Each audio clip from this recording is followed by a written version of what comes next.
Film Pulse is supported by the kind donations from listeners like you. Please consider subscribing to our Patreon at patreon.com/filmpulse for just $1 a month and help keep the podcast on the air. Thank you so much and enjoy the show.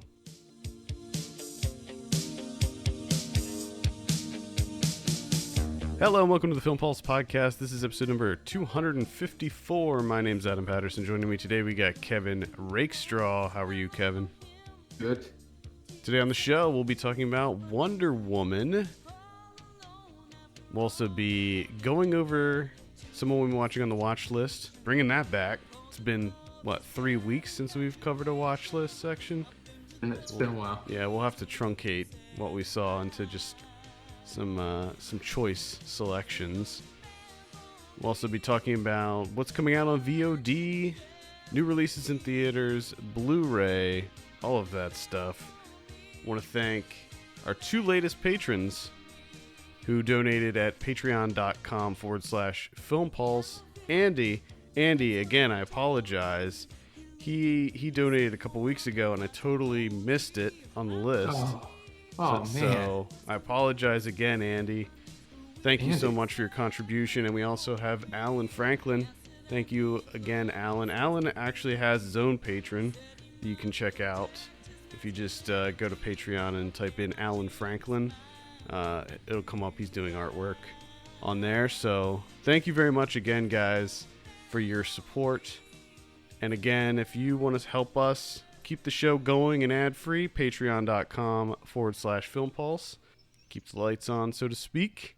Let's just, I was thinking we could just go right into it. Go right into Wonder Woman. Before we start talking about Wonder Woman, you don't get to go to the movies a whole lot. And every time you do, you seem to have some sort of theater story. Do you have anything with this one? Did anything happen with this one?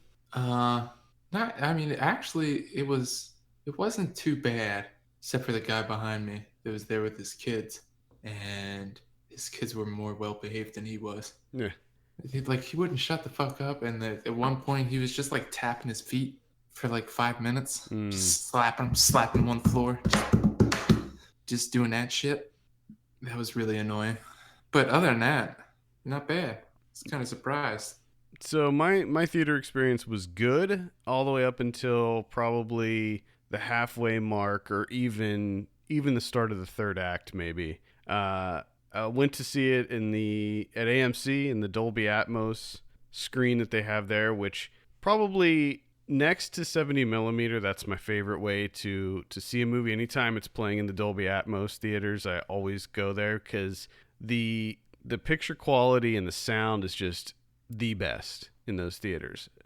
Again, next to 70 millimeter, because that's always going to be my preferred method. But everything was fine until, again, it was like maybe halfway through, there was this family sitting in the very front row, and it's stadium seating.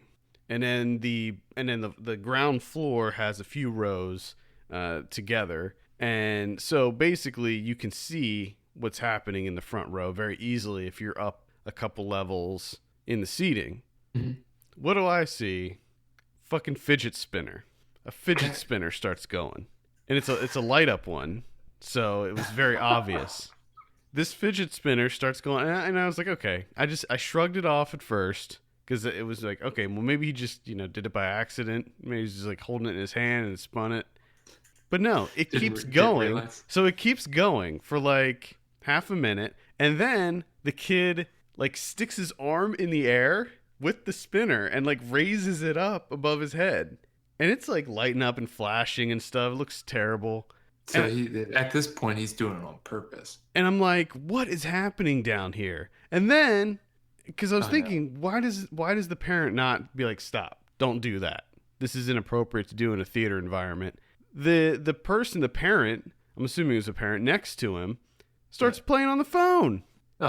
And it wasn't a small screen phone either, and they didn't have their brightness turned down. It was like full blast. It was like an iPhone 7 Plus, big ass screen, and then they're scrolling, they're paging through, they're doing God knows what on there.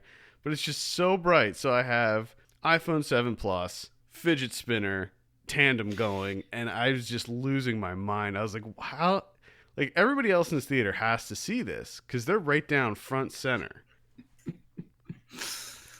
So Yeah, you that imagined was a all bit of of a it. bummer. It I didn't. would, and the interesting thing is I was actually thinking about this with the guy behind me tapping his feet, doing whatever, because apparently he was bored or something.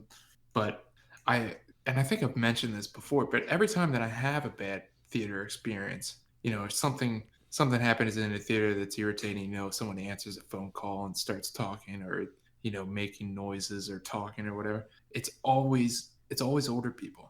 I've never once had a problem with a young person in a theater.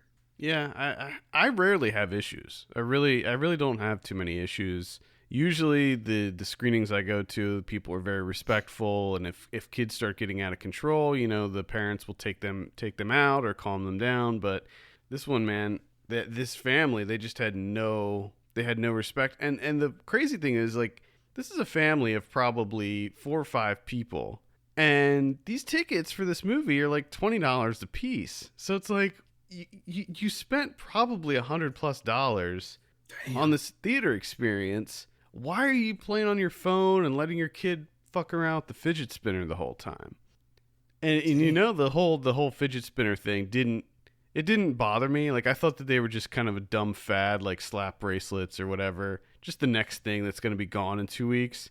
Didn't affect me at all. I mean, they're kind of annoying because they're everywhere. Like I when I was walking home from the theater, I passed a shoe store, like a Foot Locker, and in the window it was like fidget spinners $8, like in Foot Locker or whatever. And I'm like, what?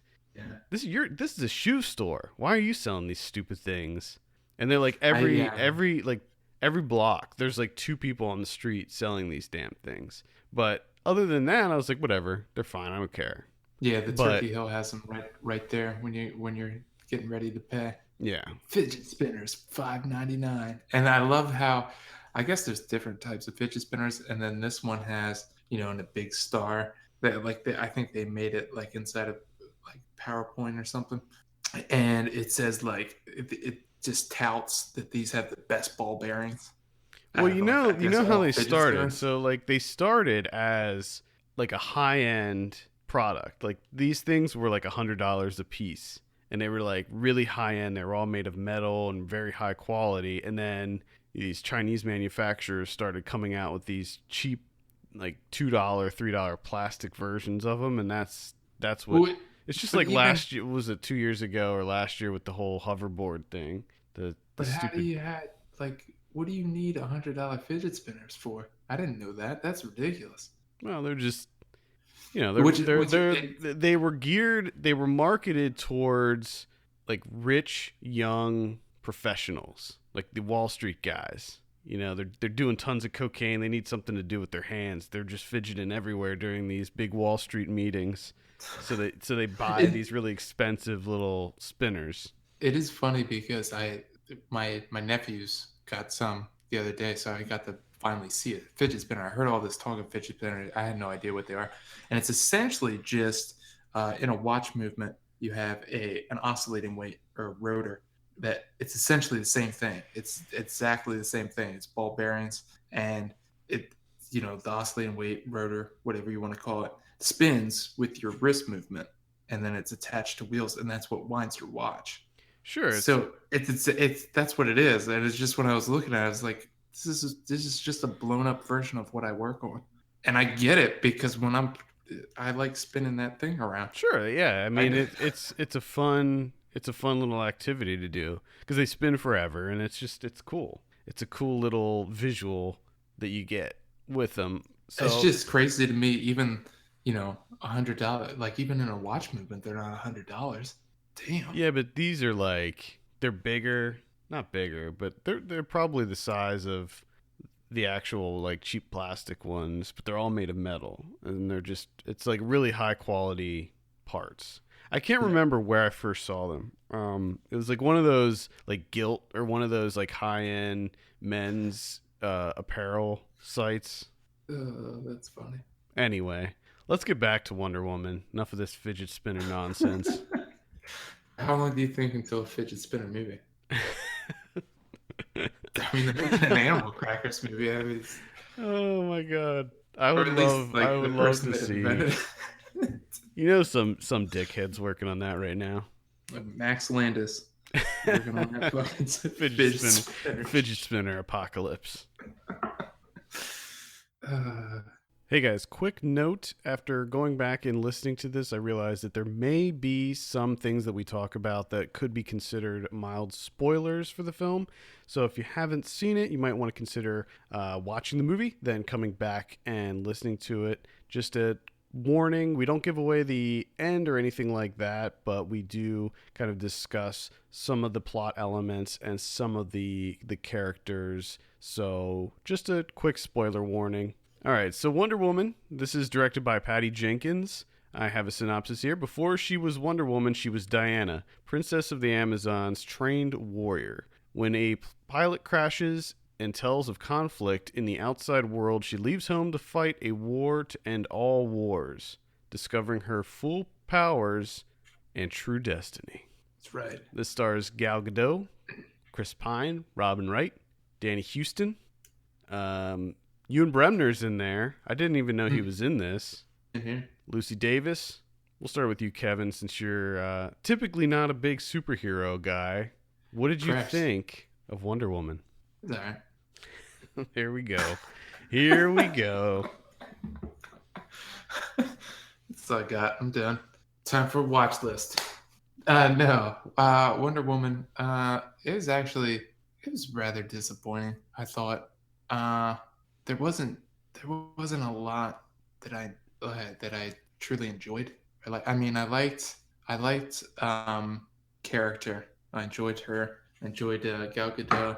The action I thought was a little. There was only a couple sequences where it was I thought was like really energizing and like invigorating. I thought everything else was just it was just too bogged down with the number one, the effects being a little shaky, and the overuse of slow motion, whereas like every single movement was just like, let's slow it down, and then back to regular speed, slow it down, back to regular speed. And a lot of the times when they're going for the slow down, it's kind of like a mundane action that's happening. It's just kind of her like hitting someone with a shield, and it's just the pacing of the action. I wasn't on board with. I just felt it was a bit, overutilized, especially considering that with a lot of the stuff that was slowing down for wasn't that, impressive in my eyes. I mean, not to say that all of it was unimpressive, but a lot of it was. It was rough. And then Chris Pine, he was all over the place. I don't know I'm really curious to see what you think of Chris Pine in this movie, because there's times where I think he's doing a fantastic job, and then there's other times where he's terrible. He's just really bad. And it was really confusing to me. I didn't necessarily have a problem with him. I didn't think that he knocked it out of the park or anything. I think that during the more dramatic moments, he was less effective. I thought that the more kind of comedic moments where he was kind of reacting to the fish out of water scenario with Diana being, in the world of man. I thought that was more effective than when he was trying to be the more melodramatic moments. Yeah, which I did really enjoy that stuff. That was kind of surprising, actually. There's a decent amount of comedy in here that I wasn't really expecting. Well, the thing that surprised me was that there was a decent amount of comedy that actually, for me at least, landed. Like, I thought it was actually pretty good. Which normally in these DC movies, there's very little comedy, and when there is, it just usually falls flat. And I thought that it was actually pretty effective in this. They used it sparingly, but when it did happen, I thought it worked. Yeah, to me, none of it really felt forced, and none of it was, or at least in my eyes, I didn't see it as that like wink, wink, that type of comedy where it's like, they kind of like like they didn't do any kind of in jokes like this is really fucking obvious. Yeah, like she didn't go like, "Where's my invisible jet?" or something like that. Like, it'd be cool to have an like any kind of with those they types of jokes. do that stupid It's fucking humor. That was one of the issues with Batman v Superman, and one of the many issues was that when they tried to inject the comedy in there, it all felt so forced and ham-fisted. Yeah, yeah, and it's just really hacky. Is that's usually that's the kind of the comedy that I'm kind of grown used to with superhero movies. Is that kind of like hacky shit where it's kind of like catering to everyone. You're trying to play to a huge broad audience, so you're just doing this like really easy shit. Mm-hmm. Mm-hmm. Which is not to say that this was like a high level intellectual humor, but just to me, it just worked really well. Yeah, I'll agree with that. My overall thoughts on the movie, I liked it quite a bit. Up until maybe the halfway point, I was loving it. Like I was like, holy shit, this movie is incredible. I am loving every second of this. But at some point, it started to lose me a little bit, and I think that it was probably after the big kind of battle sequence when they went to the village and saved the Yep. village when they went to no man's land. After that action sequence, it started to kind of fall off a little bit for me. I still came out of it really enjoying it, but I thought that it did lose steam there. And I had this, I felt, honestly, it felt really reminiscent of, or at least the way that I responded to it was the first Captain America. But yeah, I mean, it definitely has Like that shades was, of that, but I think that this. Oh, sorry, go ahead. well, this is, I mean, more so as like how I reacted to it. Like the first Captain America movie, I was so into it. I fucking loved it. Like the whole build up, I've kind of realizing like I love the portion of superhero movies where they're not quite the superhero yet. Like everything kind of leading up to that point. And like the same thing with Captain America is when he had like his first, like when he first went into battle as Captain America, Mm-hmm. I was like, yes, yes, this is fucking awesome.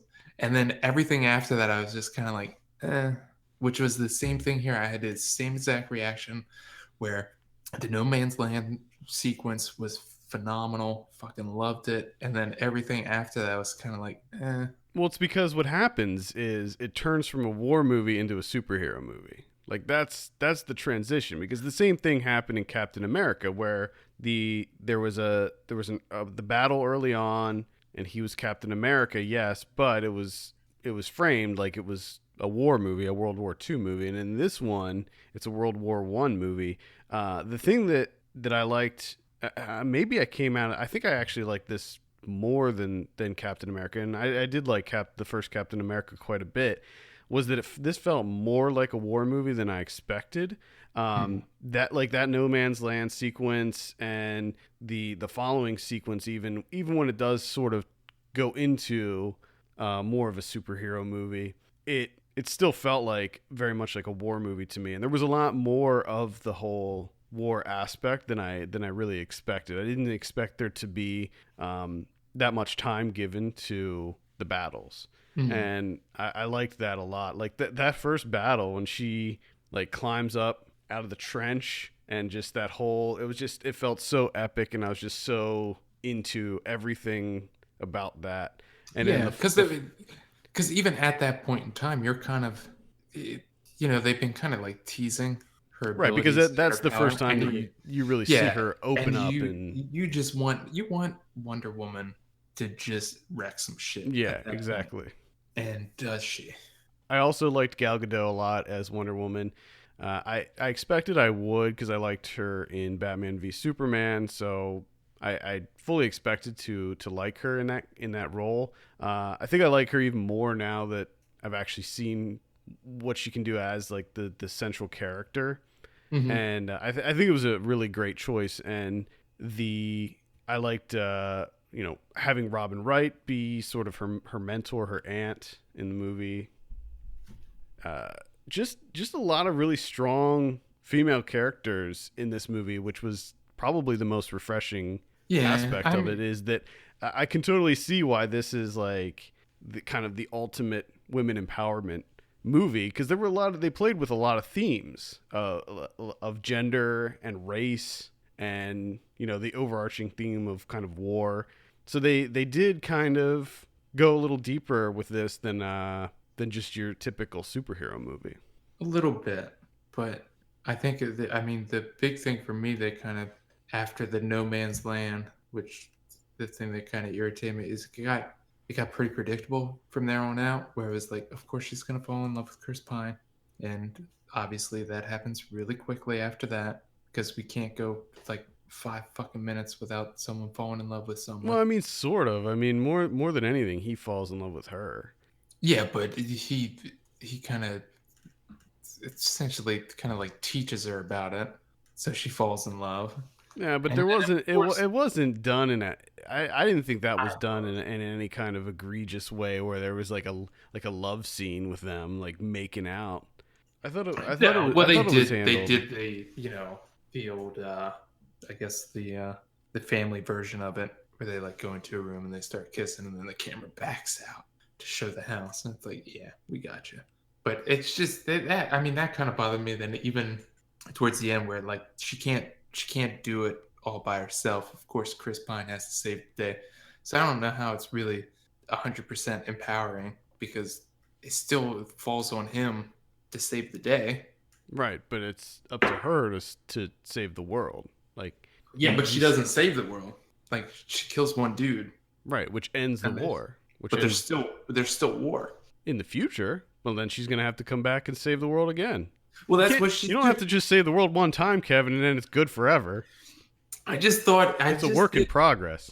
I did find it slightly humorous that she doesn't really know about the human world and everything. She's kind of learning everything as she goes, and she makes some realizations that because of how it starts over, where she's like, I used to think I'd save the world and all this, and she's really naive, and just kind of idealistic, and so towards you kind of come to this realization where she's like, oh, okay, so she killed one person and kind of stopped the war there and then just went into a life of like I mean it seems like she has a really upscale job and she just like full in bought into like making money, just having a nice ass job. Oh, but And she's Wonder she Woman. like well, She's a she like superhero. and she's like occasionally like I'll fight some people because I didn't stop war. It was interesting that I like that still kind of confuses me. There's a lot of stuff that confused me there, especially with that. What did you wanted her to be like a pauper living on the streets and fighting crime at night? Well, you would think What? like she seemed like because she was like so bought into the idea of like I help everyone, I'm always Well, helping maybe she people, became and rich in she's order to become a philanthropist. maybe, but it seems like she should like not be in the basement in Paris, like in a like really nice museum dealing with antiquities. That maybe she should be out. I don't know. Maybe they'll delve into it further in other Wonder Womans. I don't know. It was. I just found that odd All right. Well, to see where she was. Is like there's a lot of stuff. Like how does she get from that point to the other point? Which I know is not this film's fault. I mean, that I I well, it's like imagine a those, hundred those years have passed. I I know. mean, That's what I mean. But she it has was. plenty of time to amass wealth. But should she though? Like, why is she Well, why interested not? in wealth? Well, again, Why should she? Like, maybe what? she's just looking to make a living. She's just trying to live her life. Well, she can still live a life. She doesn't have to be, egregiously rich, right? I'm sure that she That seems like gives. that goes I'm against sure the that she ethos. gives. That seems to go against the ethos of Wonder Woman. I'm sorry. It just seems to go against everything that Wonder Woman stands for. I don't know that she would necessarily have to stand for poverty. I mean, I think that you can be a good person and do good while still being rich. Like, Yeah, I I don't know, think but it's at the a same foregone time, what it conclusion. like, what is she using as her like as a template? Like, is it? Well, no, I don't want to go down that road.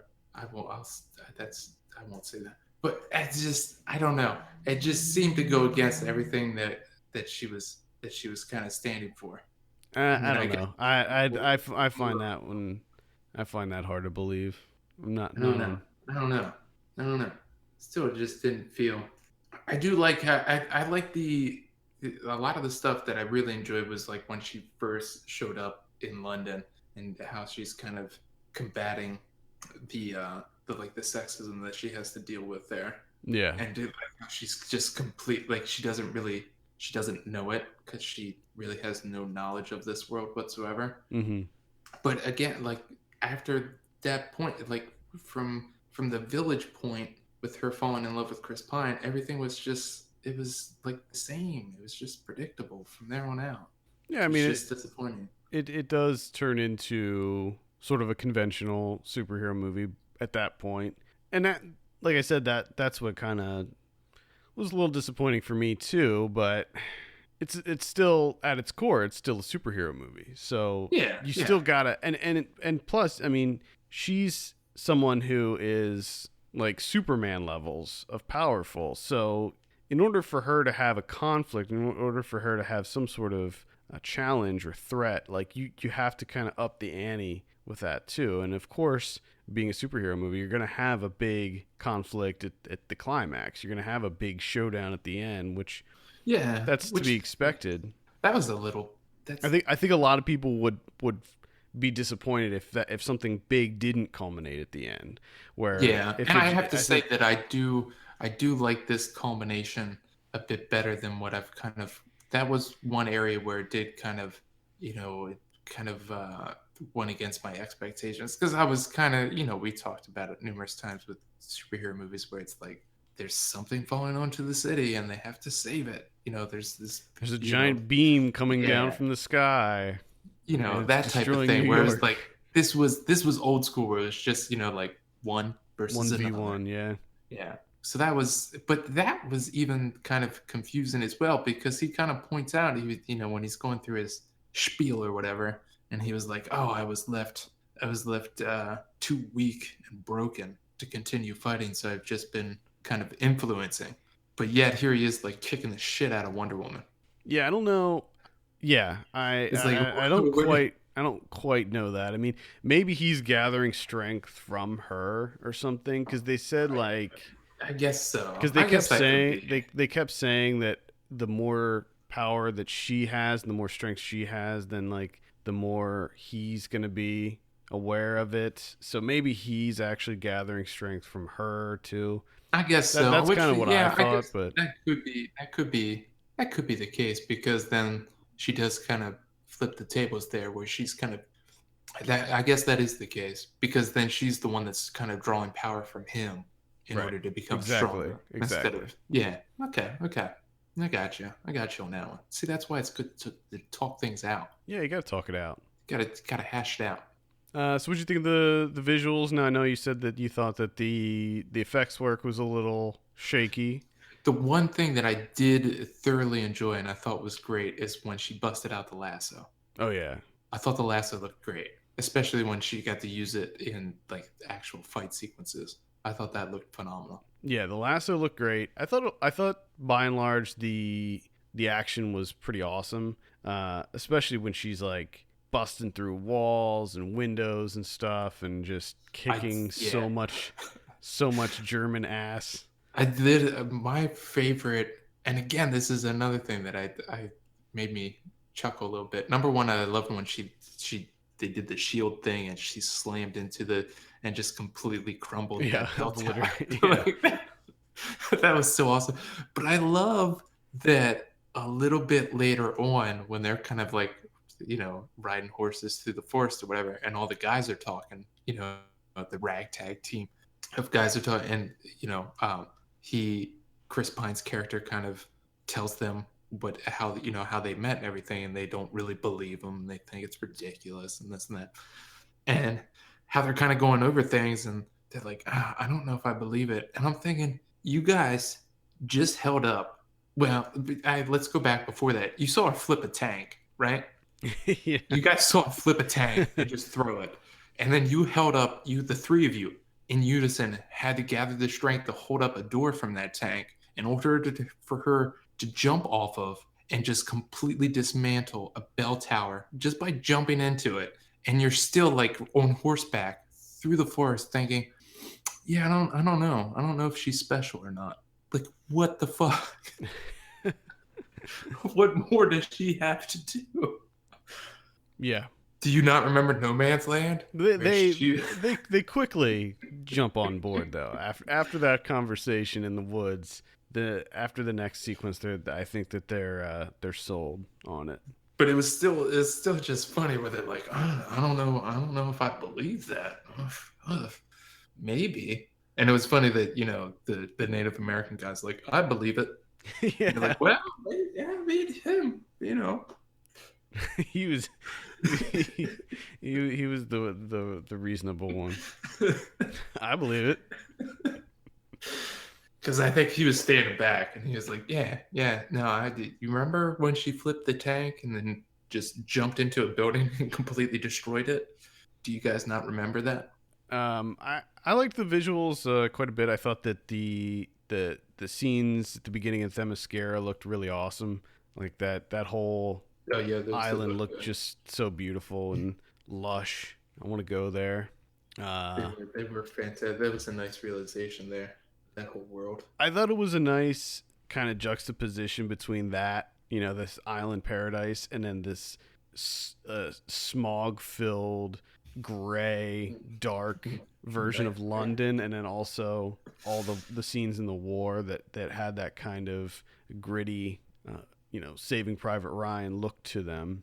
And I thought all of that stuff was really great. I thought that the visuals in general I thought were quite good. I I am a little tired of the dark, gritty DC kind of look. I know that after Nolan's Batman trilogy, they kind of tried to keep that look going because of the success of that, and it hasn't really worked. And I think that this one is less that. It's not quite as dark and gritty, but it when it does go there, it fits with the thematic elements. So for me, that all that pretty much worked. I like the Wonder Woman costume a lot. I mean, we got to see a good bit of it in Batman v Superman, but obviously we see it a lot more in this. And one of the things that I was kind of concerned about was like, is she gonna wear the outfit or is she gonna get it at like the very end and wear it for one fight scene? Because they always do that Mhm. in these superhero movies, and it's always a bummer. But so I was glad to see that she got the outfit right off the bat and wore it pretty much the whole time, except when she was trying to blend in with the normies. What'd you think of the villains? So we have Danny Houston as kind of the sort of main bad guy, and then we have uh, I don't know. Are you gonna spoil it?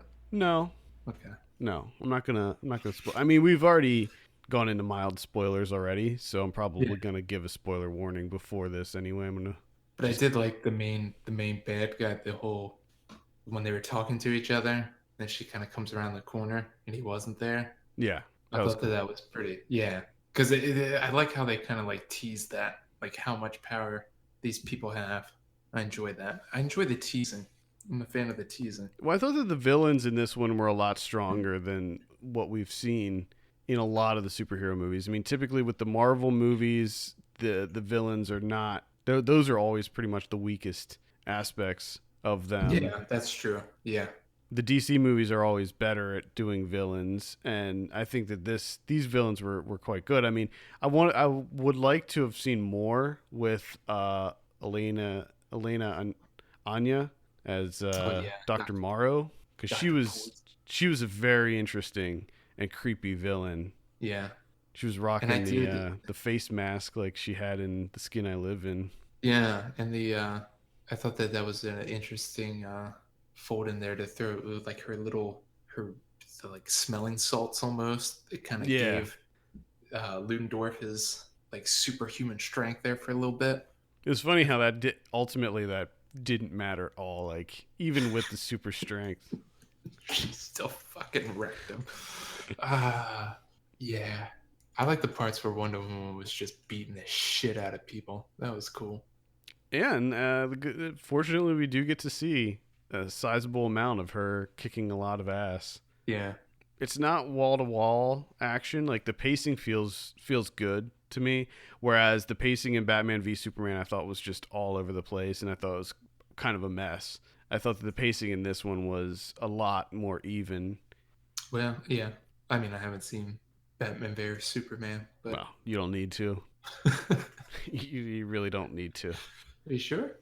Yeah, I I'm don't know. I sure. did I'm see sure. the. I do. I mean, not to get. Well, I mean, it's still kind of Wonder Woman, but I did get to see the Justice League trailer before Wonder Woman. Hmm.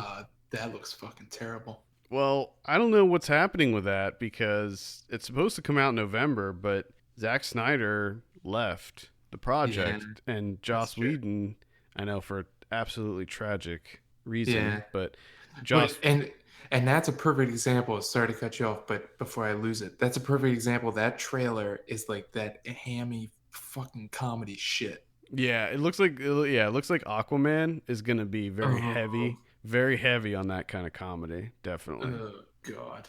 I don't know though. I mean, Joss Whedon's taking over, so maybe it'll change. I think it's weird that there's been multiple trailers. That was like the second or third trailer. There might have been like a teaser and then two trailers for that. The movie's supposed to be coming out in November and it lost its director, which I Yeah, would assume means that they're not done shooting it yet. So I I would imagine. so I Yeah, don't and yeah, I don't know what's going to happen with that. I do like to think of in the movie how they're kind of before Wonder Woman Diana, whatever goes off, and they're kind of like, they don't deserve you. And I like to retroactively put that into the trailer for Justice League. Yeah. It's like, no, they don't, they don't deserve Wonder Woman in there. Uh, They really don't. I mean, I like Ben Affleck as Batman, but he hasn't had his own little standalone movie yet. So all we can really go off of is Batman v Superman, which was such a disappointing mess. I don't know what they're gonna do here. But I mean, the good thing is they have a good one now. Like they had a lot of bad ones, and now they have a good one. So what's we'll the good one? this one. What's I think oh this is a good one. okay. I slightly disagree. I thought it was all right. I mean, I was a little let down. I was Because actually she was rich at the end. no. There's the other thing. There's I over would the have years. loved it, but man, she just had too much money. I Well, just, and when it gets her whole fucking philosophy, it's bullshit. oh god, Second is the whole like, why she had to fall in love with the fucking dweeb Chris Pine? That was give me a break.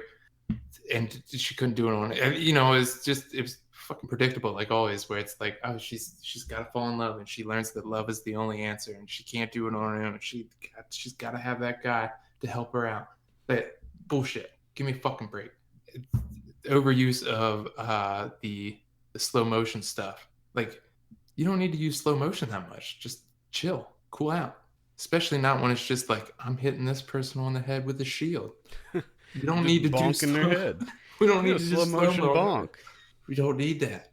Keep it special. Keep that slow mo special, especially when you go into like the No Man's Land version where she's getting hit with all the bullets on the shield.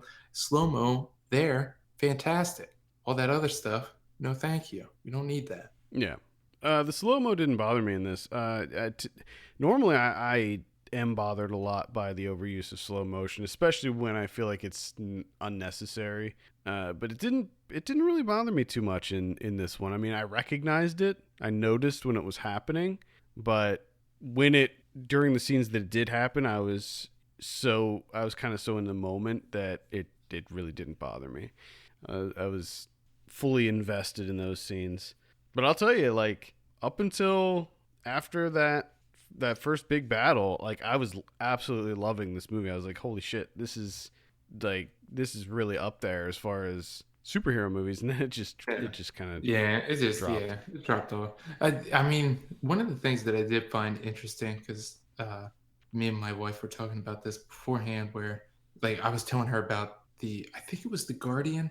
I'm not 100% sure, but it's a male critic it reviewed it, gave it a bad review, and one of his problems with this is he was saying like confusingly Diana explains that for the Amazons, yes, men are necessary for procreation, but for pleasure, they've been deemed unnecessary. And to him, obviously, he thought that was confusing because apparently he doesn't know certain things. I don't know, but which I thought was like a ridiculous line, and because it just kind of showed to how stupid he is. Well, it wasn't even just to But pause you there. Like she wasn't talking about Amazon specifically. She was talking about a series of books Yeah. that were written that she read. Which is the other It thing. wasn't even written by someone that was in Amazon. Which is the other thing that got me is because like when I read that, I was like, oh gee, like because even my wife was just like, oh poor guy, he doesn't know. He doesn't know And things. and it was funny because she actually said, she's like, well, he's a movie reviewer. And then she was like, oh, I'm sorry, you are too. And so it was kind of the implication that whatever. But to see it in the context of the movie then made it even more bizarre to me because I'm like, it's such a small line. Like, why Why did hang on that? that? Yeah, why did that take up so much of your like? Why was that such a point for you in your review? It was like a throwaway. Yeah, I had, I don't know. There have been some pretty ridiculous. I was trying to find it. The Vulture review of this movie is absolutely unbelievable when you read oh some man, of the I can read choice that one. selections of the Vulture review. I don't have it in front of me, but oh my god, it's unbelievable. It's not a negative review. It's just some of the things that the critic says, and it's just I don't understand. Is it just is it just him talking about how wonderful Gal Gadot is? He does say that. Hold Like on. right off the bat, he's like it's the perfect blend of super babe in the woods, innocence, and mouthiness. The fuck is a super babe in the woods? Innocent. I don't know. But he mentions. Hold on, I've never where is heard of that. Is that a thing? is, that, is that a certain type of innocence that I don't know about? Yeah, Is a super evidently. babe in the woods? While Wonder Woman is still into ropes, Diana's lasso both catches bad guys and squeezes the truth out of them. Fans might be disappointed that there's no trace of the comic's well-documented S&M kinkiness. With a female director, Patty Jenkins, at the helm, Diana isn't even photographed to elicit slobbers. Slobbering S&M oriented American patriots will be will be even more put out given that Wonder Woman is no longer dressed in red, white, and blue, but golden toned for the international, and perhaps these days less American friendly ticket buyers. I didn't Okay. miss Linda Carter's buxom apple cheeked pinup, though. It was worth waiting for Godot. Yikes. I mean, Yikes. Yikes. just seems a little crass. Yeah, like I get it. You think Gal Gadot's attractive, like, but like that's not the movie. Maybe talk about something else besides that, like the actual movie. Yeah, anyway. I, I have to read the rest of that. I didn't know about that one. It's ridiculous. Oh boy. So this is doing very well at the box office. It currently has a 93% on Rotten Tomatoes. It was tracking to get I think 90 million its opening weekend. It currently has over 100 million. So Okay. it's doing very very well, and I think that this was gonna, if it hasn't already, break the record for opening weekend from a female directed film. I mean, this will probably end up being the highest grossing female directed film ever, I would imagine, which I think is a great thing. Like all these superhero movies, so much of them are the fucking same, and it's like you can easily get a woman to do that. Like I'm almost certain that almost any director could do this, and not just. I mean, I think you would have to be absolutely terrible at it in order to not make one of these work. It seems like it would be easy. I mean, it's a formula. These movies are very Yeah. formulaic, and you do just kind of fill in the blanks with them, and just take out this hero and put in this hero, and take out this villain and put in this villain. But I think that there's a lot of cool things you can do with it, like the fact that this takes place in World War I. I think that that's cool. They could have just had it set in modern times and Now, made see, it made it very this samey. this is where we kind of disagree just a little bit, right? Because now, I mean, I haven't seen that many superhero movies, but the whole World War II angle, this is where I think they kind of like they kind of hamper themselves. Where it's like, let's think of something else. Let's use some creativity. Let's be a little bit inventive instead of being shackled to the past. Where we're gonna let's put our superheroes in in historical contexts. Like No, let's just create something new. Let's not have it be in World War II. Let's just have it be in something that you created, that you came up with on your own. That's what I would like to see. So what, like Just fighting in anything. Cambodia or something? Fucking anywhere. There's an entire world out there. You can make up your own. They could have fought in in our homeland. Everyone could have fucking got through that fog force field and showed up there. We could have fought there. That would have been cool. Yeah, it'd still be World War One, though. Yeah, but it would be in a different setting. See, creativity, a little bit, Yeah, I mean, something.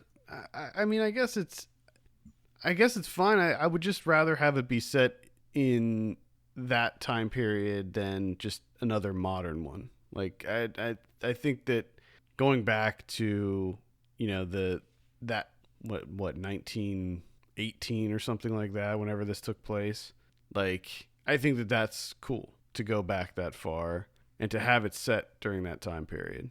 Like I would much rather have it be then than just another modern one where she's fighting some giant monster in New York.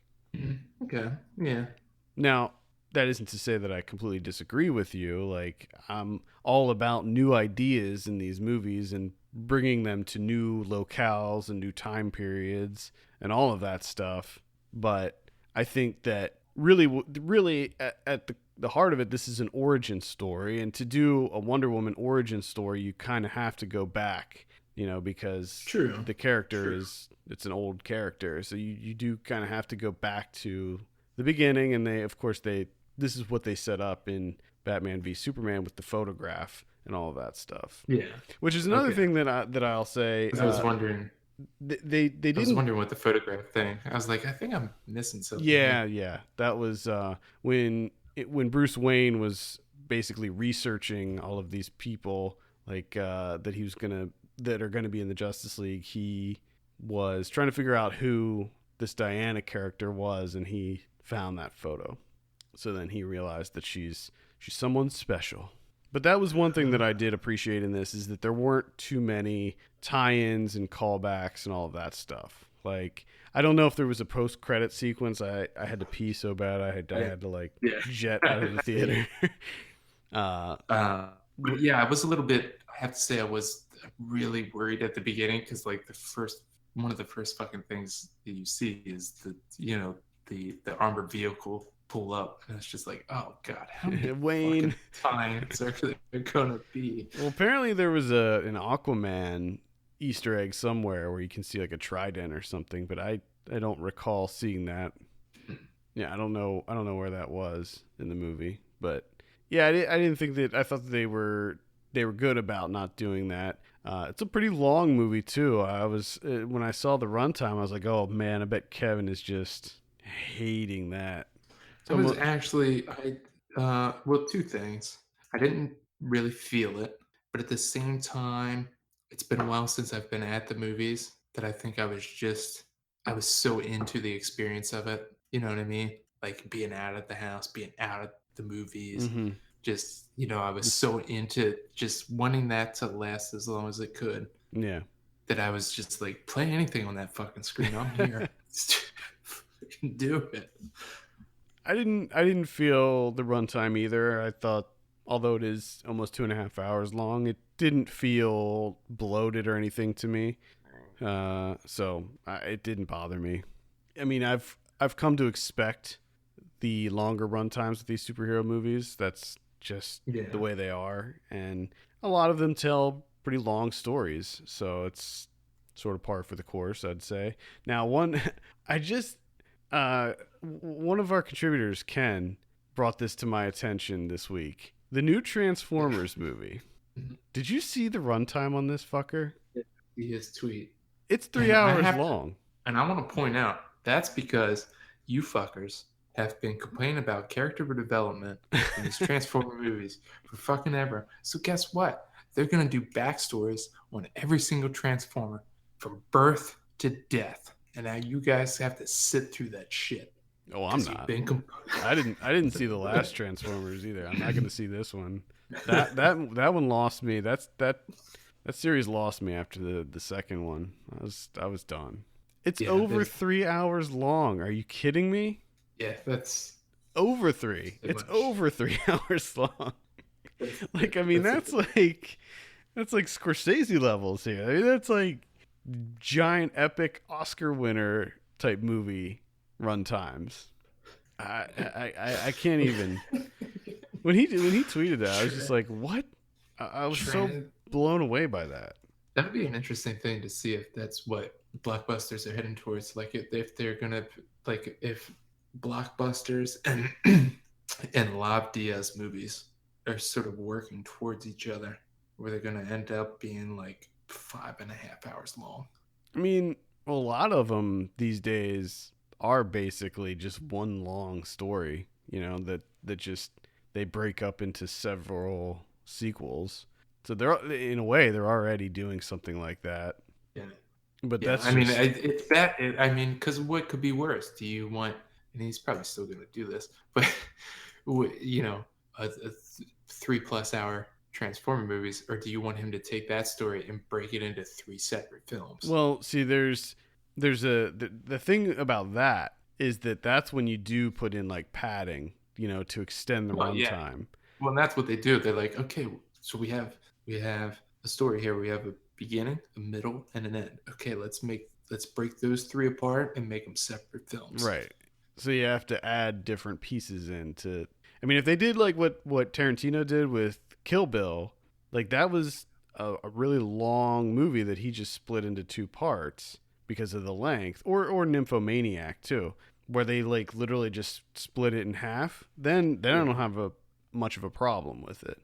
But when you start adding bits in to pad it out to create, from a 3 hour movie, you split it and then you get 2 2 hour movies. That's like an extra hour of garbage you put in to extend them artificially. And I'm not all about that.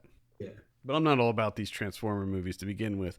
I mean, I'm sure you probably saw the trailer for the new one before Wonder Woman, right? I did not. Oh, really? Wonderful. Wonderful. Well, they played it Happy before to hear mine, that. I'm so unfortunately. happy to hear that I didn't get to see that. Oh, It my looks viewing of Wonder Woman just got better. it looks so generic and boring and awful. Yeah, It's just that sounds anyway. about right. Anyway, let's get back to Wonder Woman.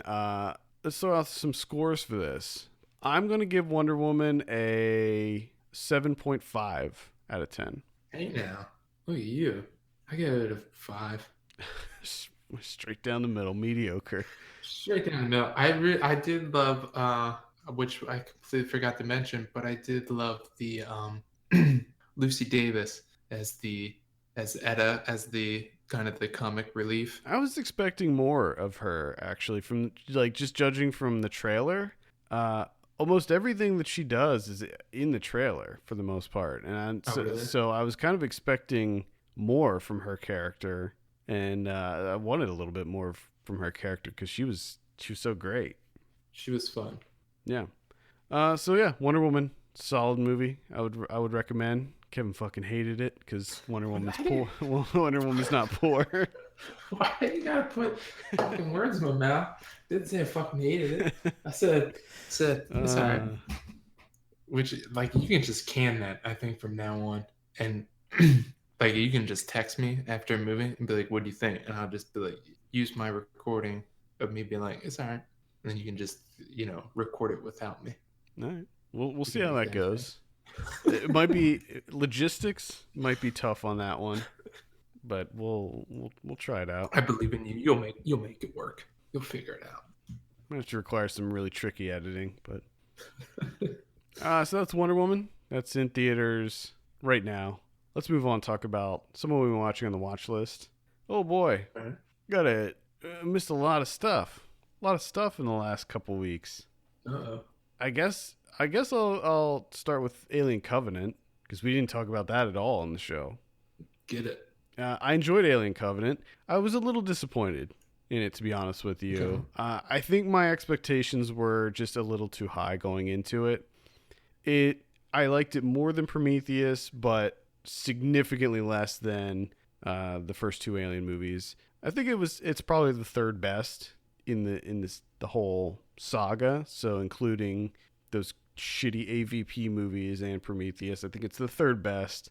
So it's not bad by any means. It's just not on the same level as the first two. I didn't really expect it to be, but I guess I was just kind of wanting a little more out of it. The effects work is really good. I thought that almost everything was CG, but I got the art book for this movie and realized that a lot of it they used animatronics and suits and puppets whenever they could.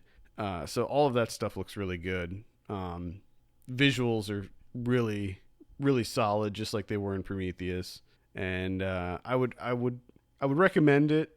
There's just certain things about it. I mean, there's still a lot of holes in the story that I think that they need to that Ridley Scott needs to answer in the next one. Just because some things are answered from Prometheus, really nothing actually. Now I think about it, it's like more questions come up.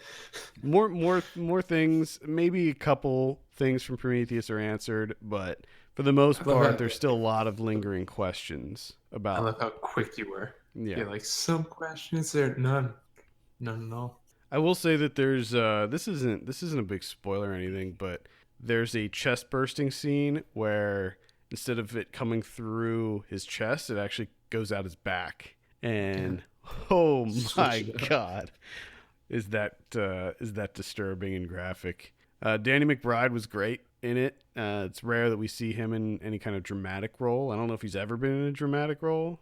I'm sure he's got to have one in there somewhere. Maybe. But he did a really solid job. I mean, he did bring some comedic relief to it, certainly. But he was really good. It's always nice to see Amy Seimetz in there. She was good in it as well. She had a smaller role, but she wasn't, because I did that. I was wondering on that. Yeah, she in a lot or just kind of a little bit. She's in. She wanted if she wanted the people in the beginning. No, she didn't die like right off the bat, but you know what I mean? Yeah. Yeah, those people. I was like, yeah, you're not going to be around long. Yeah. Catherine Waterston, she was clearly the sort of the Ripley character, and she did a really good job. I thought that she had a stronger, like her role was stronger than Noomi Rapace's character in Prometheus. Like she was more of a badass. She was more of kind of a take charge type of person that just got shit done. Mm-hmm. And so I thought that she was really good in it. But overall, I enjoyed it.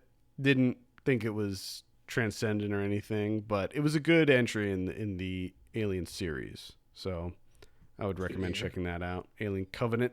You now got me on this. Since they have a chest burster coming out the back, I would like to have a chest burster where it can't come out the front, can't come out the back, so it goes straight up. It does. Spoiler. That does happen in the movie. Just the whole head explodes? It comes out his mouth. It actually like rips through his mouth, and like his jaw gets ripped off and everything. It comes through his mouth. It's fucking horrific. Okay, that could be what I'm looking for. I'm thinking more of like a big thing where the whole head just explodes. I mean, it sort of does, but it's more like the bottom half explodes. Okay, that could still. When you see it, it's like kind of more disturbing than if his whole head ripped off. Just the fact that the bottom part rips off. See, in that small moment, you sold me.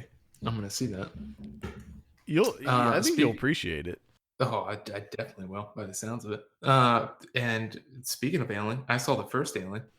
All right, so from 1979. You've seen this before, right? This is like a rewatch. I don't think I have. I don't know. I'm really confused.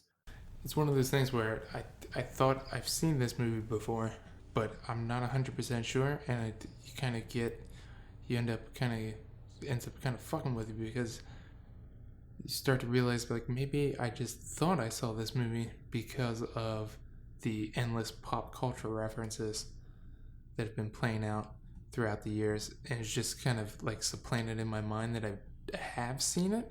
But I've come to realize that as watching this is that there's a ton of stuff that I don't remember. So I don't think I've seen this movie before. Well, I rewatched it too, right after I saw Covenant, and I mean, I've seen this movie a million times. It's one of my all-time favorite movies, and every time I watch it, I'm just so amazed at how well it holds up and just how perfect of a movie it is. Like I feel like it's a near perfect movie. Yeah. It's just But like a lot of the design work is just absolutely fantastic, especially when they kind of go into the alien ship and everything, and they have the shots from way back and kind of show the scope of it. It's just, man, that's incredible. and just the more you watch that movie, the more kind of nuanced things that you find. Like just the sound, all the sound design in that movie is just so incredible. Everything about the sound, all the little noises and just kind of ship noises and everything that like the computers and all of that stuff. It sounds so amazing. And then of course the lighting in that movie is out of control. Yeah, yeah. And I loved how much of it is reliant on the cat's actions. Mm-hmm. Like pretty much the cat drives the entire movie. Yeah. After a certain point, it's them trying to find the cat, them getting Exactly. misdirected by the cat. Why do they have a cat on the ship in the first place? Did they wake up the cat at some Poor Harry point? Dean. Yeah. Oh man, Yaphet Kotto though. Come on now. How many Oscars does he have? The answer is none. I don't think he has any. Which means not enough, because he needs like 9. I agree. Or 10. He should really get an Oscar for every movie he's been in. Yeah, I for any of you listening out there that haven't seen the first Alien movie, oh my God, just pause this and go watch it because it is truly one of the greats. Never gets old for me. Never. Yeah, it's pretty fantastic. fantastic. I rewatched Prometheus also this week or last week I guess, and then that one just I don't think I could rewatch that anytime soon. Like Alien I can rewatch and Aliens I can rewatch over and over again. They never get old. But like Prometheus, I'm just like, nah, that's not gonna happen. I saw Free Fire. Oh yeah, how was that? The old Ben Wheatley joint. I really enjoyed it. I enjoyed it immensely. Actually, I didn't really know how it was gonna work because it's a movie that takes place in one location and it's basically just one giant gunfight. One giant action scene, sort of. Okay. But the way that he brings his style to it. And I think that Ben Wheatley has a very distinct visual style, and when dealing with sort of a contained movie like this that's in a warehouse, not a very glamorous location, he's able to do a lot of really cool camera tricks and framing and things like that to keep it fresh as far as the visuals go. There's a lot more. I knew it was kind of an action comedy, but there was more comedy than I expected, and it really went to some interesting places too. So I enjoyed Free Fire. I think you'd probably have fun with that one. The check that one out there. It did look interesting from the trailers. Yeah, and I'm a big fan of Ben Wheatley too. Even if I felt like High Rise was a little bit of a letdown, but this one I thought was, yeah. I got to see Fences. Denzel Washington. Oh. Directed and starring in Fences. So going into it, I did not know that this is a cinematic adaptation of a play, and you know how I kind of feel about those. And this is much like a lot of the issues that I have with a lot of filmed plays, is that it plays out like that. It feels like a play, which, I mean, I find it irritating. It's a new art form. You can literally do whatever you want. Why are you doing theater? Theater exists. Do theater. Do something else in the realm of cinema. But here we are, and within several minutes, it becomes quite clear that you realize why Denzel Washington is directing this and why he cast himself in the lead in this, because his character never shuts up. And it's essentially just to show how great of an actor he can be. And he plays it much like you would expect Denzel Washington to play it, which I love Denzel. I'll watch him in anything. But it's Denzel Washington being Denzel Washington. It's pretty much every character you've seen him be for, the last couple of movies. So it's a little disappointing. I'll tell you, one of the reasons that this one really didn't do it for me was the trailer, and then any clip that I've seen for it. It's always been the exact same one. Like they didn't like all I know about it is that his son goes out into the backyard and talks to him, and then he gives this rousing speech about how he doesn't have to love him or whatever. Yeah. And then Viola Davis is there crying Yeah. in the doorway. Like that's the only scene that they ever show from that movie.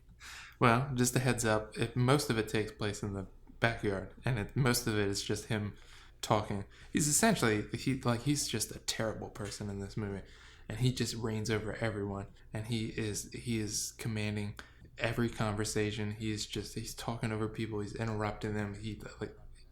He's the show, right?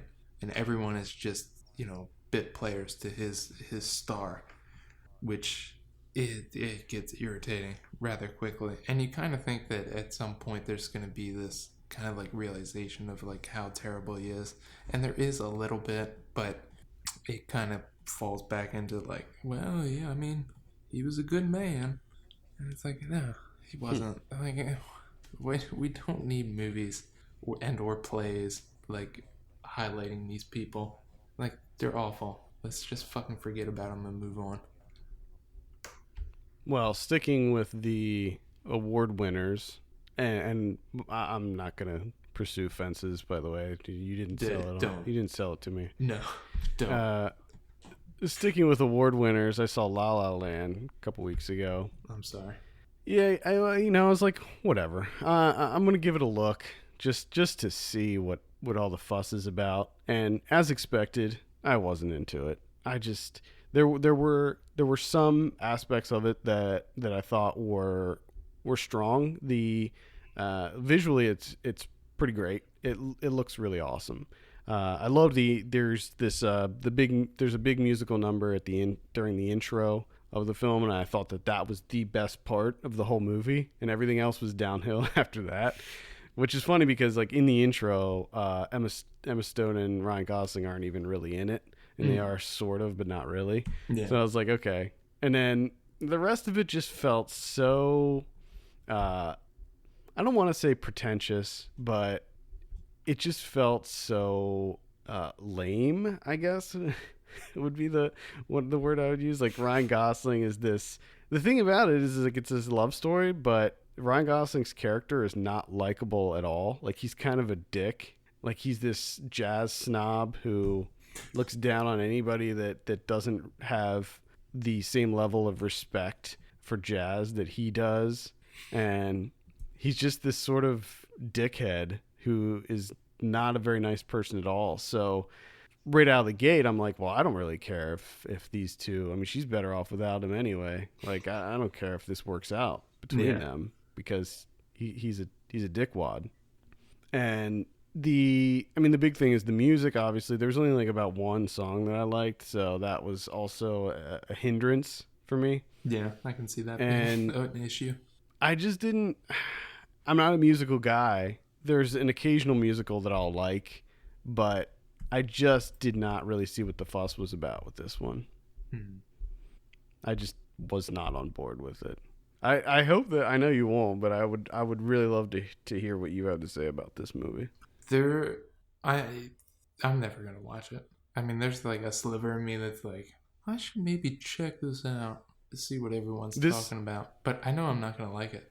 I just know. Like, yeah, I don't like his idea of jazz because he's, from what I saw in Whiplash, he's like that fucking boring ass Wynton Marsalis. Like the freeform. Yeah. Oh god. Like, I don't need that shit. I don't want that. And then for you to say, like Gosling's kind of like a jazz snob, and just no thanks. That sounds awful. That sounds so terrible, actually. Yeah, it's not great. This was a cleaning movie for me, so I could add this to my cleaning movie list to put this on while I was cleaning the apartment. That's what You know, they came out with I think they just recently did like a top comedy movies or whatever, BBC poll or whatever. They need to do that. Top cleaning movies. Well, the way that I gauge whether or not I'm liking a cleaning movie that I put on is how many times I stop cleaning to sit down and watch what's on the screen. I love this idea that like that's how we should gauge all movies. So like if it grabs me enough to make me stop vacuuming or doing dishes or whatever or dusting, and then I try to see how long it holds me. So if it holds me for 5 minutes, that's not a good sign. If it holds me for 10 or 15, that's a really good sign. I also And if love I that. end up, I also love that this is if I, extremely unprofessional. well, I wasn't watching this for like review or anything. Oh, this was just whatever. Like I do filling like in this. a I think that you should cultivate this idea, and each week you should have one movie, and kind of wait, like build things up, cleaning wise. That you're doing this on a deep clean day. Or you're doing, so you're cleaning baseboards and that type of thing. so for the purpose of for this project, I should just live in squalor for a couple weeks You're not and then clean come throughout the back and do a house. deep It's clean. just you do all the cleaning on like a Saturday or Sunday. All that cleaning needs to be done on that day, and then that's when you pop the movie on, and then that's when you got to do your dusting, your baseboards, your sweeping, your dishes, cleaning your coffee Yeah, pot, I mean, I that could. type of thing. Well, the dishes, that has to be an ongoing thing. But typically, I actually do wait. I do only do. I clean the whole apartment once a week, so it is pretty much a once a week thing. I mean, aside from the dishes and the countertops and stuff in the kitchen, if they get messy, There you go. but it is pretty much I vacuum and dust once a week. So La La Land So didn't make it. Didn't make it through. Cleaning trumped La La Land. That's what you're saying. no, no, there were maybe two or three. There was like one 5 minute sit down, and then maybe two 10-minute sit downs. But for the rest of the time, I just You was enjoyed cleaning. you enjoyed Actually, yourself cleaning more so than watching no, La La this Land. was this was also one of these deals where I finished cleaning before the movie was over. So then I just had to sit down and deal with it until the end. Nice. Because this is like over 2 hours long. So Mm.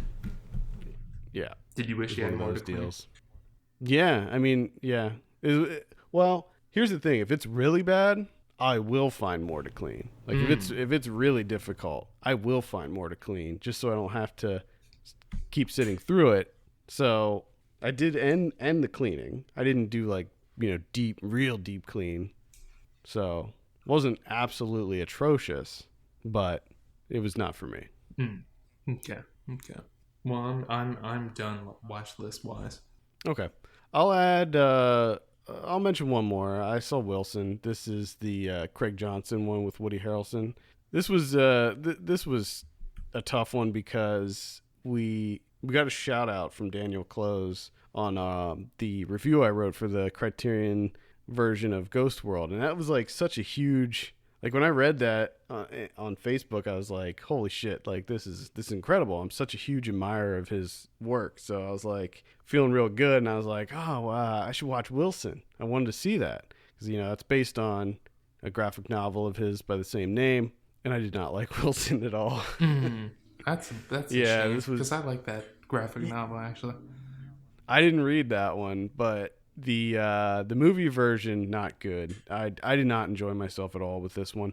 I really didn't find much of it funny at all. And Woody Harrelson's character, it's not like he's a funny or lovable type of curmudgeon. It's just that he's a slightly odd, like not very affable type of curmudgeon where he doesn't do things that are antisocial per se, which is what I kind of expected. Like he just kind of has this general cynicism about humanity, but he Mm. does these like weird things where he just tries to desperately connect with people where he'll like he's on a bus and it's only him and one other person on this bus, but he'll go and sit next to that one person and try to spark up a conversation with them. Like he has this huge he has this disdain for phones, like smartphones, and people that are glued to their screens and stuff. So he always tries to spark up this human interaction,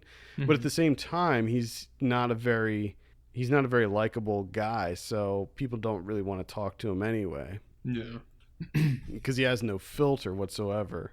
I mean, the poster shows him standing directly next to somebody at a urinal, and all the other urinals are open, and that's a scene that happens in the movie. And he tries to have this conversation with this guy about his kids while they're, using the bathroom. And he does end that conversation with "nice cock," by the way. But yeah, it just didn't really work for me. Basically, it's about Woody Harrelson plays this guy who his what is his dad? His dad dies, and he is basically just very lonely. His best friend is moving away, and all he really has is his dog to keep him company. And he finds out he looks up his ex-wife, and he finds out that she's living nearby, and then he also finds out that he has a daughter that was put up for adoption. So he tries to rekindle the relationship that he missed out on with his daughter, but through a series of events, he ends up in jail, and he's in jail for he's in jail for a really long time. Like, it's an odd turn. How many? That's an odd turn. Yeah, he goes to jail for like 5 years or something, and he gets out, and his dog died, and his ex-wife is getting married and moving to Australia. And he's just like even worse off than before. And it's a really depressing movie. And that's not necessarily why I didn't like it. I didn't think it was very well made. I didn't like I didn't find the humor to be to really land. And I was expecting to really like Woody Harrelson's performance, but I did not like what he did with the character at all. So unfortunately, it didn't work for me. Laura Dern plays the ex-wife. She was great in it. She was really good. Yeah. And Cheryl Hines is in it, plays her sister, and there's a really good scene involving the two of them kind of going at it. So there's some good qualities to it, but overall, did not really enjoy Wilson. That's a bummer. Yeah. All right, let's move on and talk about some release dates. It Comes at Night comes out. I'm pretty excited about this one. Joel Edgerton. I'm ready for this to be over. You're not into it? You don't want to see it? No, I mean, I do want to see it. I'm like, I was originally like mildly interested in it. I mean, I wasn't a huge fan of Krisha, but like, I was like, oh, it'll be interesting to see what he does next. But like, the nonstop on Twitter with this movie, it's one of those things where it's kind of dead to me now. And I just want it to be completely over and done with. Yeah, I could see that, but I'm still really excited to see the movie. The Mummy comes out. This is the one with Tom Cruise. This one's not doing it for me. Not too interested in this. What's your take on The Mummy? No? No. Then we have Aaron's Blood coming out. My Cousin Rachel. What was that one? Aaron's Blood. Is that another blood movie? That's the one that came out. I think it was on VOD last week. Okay. I was about to say, is this the third one? There's Sammy Blood and Aaron's Blood. Okay. Then we have My Cousin Rachel. This is the one with Rachel Weisz. Okay. Not too into that one, but looks like it could be decent. Let's see what else we have. As Good as You, Night School. It's a documentary. Oscilloscope's putting that one out. Beatrice at Dinner. Megan Levy, is that coming out? Is this a typo on my list? It says Megan Leaves on my list, but I think that might be Megan Levy. It is. Oh. Awakening the Zodiac. Ooh, okay. That one's a horror movie that is about the Zodiac killer coming back. Ooh. Coming back like 30 years later or whatever, and starting the killing again. Oh boy, watch out. Chris Brown, welcome to my life. No You thanks. excited for a Chris Brown documentary? No, thank you. No. Do we need that? I feel like there's so many other artists and musicians that are more deserving of a documentary than Chris Brown. And not even just artists, and just people. Just regular people. Just regular people. God. The Hero. This is with Sam Elliott. Okay. About a aging actor, Western actor. Mm-hmm. Sounds about right. Seems like it might be probably not a big reach for Mr. Elliott. Shimmer Lake, the Camera Obscura, I Love You Both, Hunter's Prayer. Oh my God. Is this all on? Yeah, this is all on the 9th. P.S. Jerusalem, Dawson City, Frozen Time, Radio Dreams, Rabta, Raising Birdie, and Middleman. Okay. I feel like there's just more and more and more. Every week it's more. Yeah. No, it definitely is. It's like 47 VOD titles. next week. Yeah. Oh my God, and there's VOD too. On the 6th, we have Dark Signal, The Drifter, Heartland, Besetment, and Aaron's Blood, and The Wedding Invitation, and Prisoner X. That's 1, 2, 3, 4, 5, 6, 7 movies on VOD next week on Tuesday. Oh my God. None of those look particularly good to me. It feels Dark Signal, maybe. I have a feeling that this Aaron's Blood is going to be one of those movies that we talk about every week for the next 8 weeks. Yeah. Remember, I think that started with Two Guns. I remember we were doing it felt like every week we were mentioning Two Guns. Yeah. No. Then now Two Guns has become Aaron's Blood. Yeah, I feel like every couple of months we'll get one where that just gets mentioned every single week. And, okay, Friday the 9th, we have As Good As You, Random Tropical Paradise, Band-Aid, and Shimmer Lake. Shimmer Lake is going to be on Netflix. Okay. All right. Blu-ray next week. This is for Tuesday, June 6th. We got the Transformers movies are obviously getting a re-release on Blu-ray because that's just what they do these days. You can't just leave that shit. I mean, there's already Blu-rays, so why do we need more Blu-rays? Just one release. Can't stop, won't stop. There's not that much money in physical media these days. So it's like, why? Why not just do the one release? You gotta make that money. Yeah. All right. The Axe Murders of Basilica. Or no, it's Villisca, not Basilica. What else do we got here? Journey to the West. The Demons Strike Back. A movie called Kill 'Em All, starring Jean-Claude Van Damme. A United Kingdom. Voice from the Stone. Enter the Warrior's Gate. The Ticket. A Cure for Wellness. Bambi getting a anniversary edition signature collection release. The Beauty and the Beast live action one is getting released. Major Pain from 1995 starring Damon Wayans. Hell yeah. Getting Blu-ray release. Get it. Major Pain action. That's the pickup right there. That's the one you gotta get. That's your pick of the week? That's the pick. And Aaron's Blood. Aftermath. Yeah, that and Aaron's Blood. Aftermath starring Arnold Schwarzenegger is coming out. Aaron's Blood is coming out on Blu-ray next week. Oh my God. I gotta watch this movie just to see what the hell it's all about. It looks like it's some sort of religious, maybe possession type movie. Elian is coming out. That's the documentary about Elian Gonzalez. It catches up with him now. See what he's doing now. Just see what Elian's all up to these days. See what's going on. Yeah, just check it in. Probably watching Aaron's Blood. Probably. And that's pretty much it. Do you have any criterions next week? I do. We have one, and that's Ugetsu from Kenji Mizoguchi from 1953. This is, I've been wanting to see this one forever. This is supposed to be one of those, one of the greatest movies of all time. This is also going to be available on iTunes along with the Blu-ray. So, okay, cool. Pick that up with your Major Pain and your Aaron's Blood. And you got yourself a full weekend.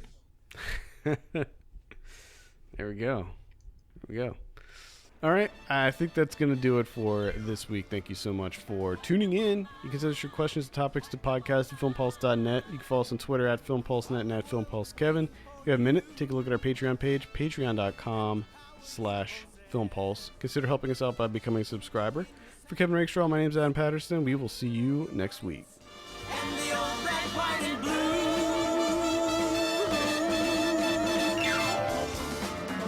Wonder Woman.